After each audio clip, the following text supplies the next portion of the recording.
અમદાવાદનો Sabarmati riverfront અત્યારે ફૂલોની સુગંધ અને દેશભરના મહેમાનોથી મહેકી ઉઠ્યો છે. રાજ્યપાલ આચાર્ય દેવવ્રતની હિમાચલ પ્રદેશના ઉચ્ચ સ્તરીય પ્રતિનિધિ મંડળ સાથે 14મા ઇન્ટરનેશનલ ફ્લાવર શો અને અટલ બ્રિજની મુલાકાત લીધી હતી. સાબરમતીના કિનારે આયોજિત ઇન્ટરનેશનલ ફ્લાવર શોમાં આજે રાજ્યપાલ આચાર્ય દેવવ્રત અને હિમાચલ પ્રદેશના પ્રતિનિધિ મંડળનો જમાવડો જોવા મળ્યો હતો.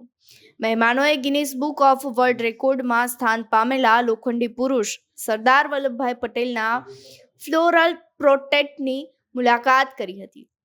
તદુપરાંત સ્ત્રી સશક્તિકરણ અને ભારતીય સંસ્કૃતિને ઉજાગર કરતી મનમોહક કૃતિઓ જોઈ અને મહેમાનો પણ મંત્રમુગ્ધ બન્યા હતા. હિમાચલથી આવેલા સાંસદો અને ધારાસભ્યોએ આઇકોનિક અટલ બ્રિજની મુલાકાત લઈ અને ગુજરાતની આધુનિક માળખાગત સુવિધાઓની મુક્ત કંઠે પ્રશંસા કરી હતી. તેઓએ જણાવ્યું હતું કે ગુજરાતની કલા અને સંસ્કૃતિ ખરેખર અદ્ભુત છે.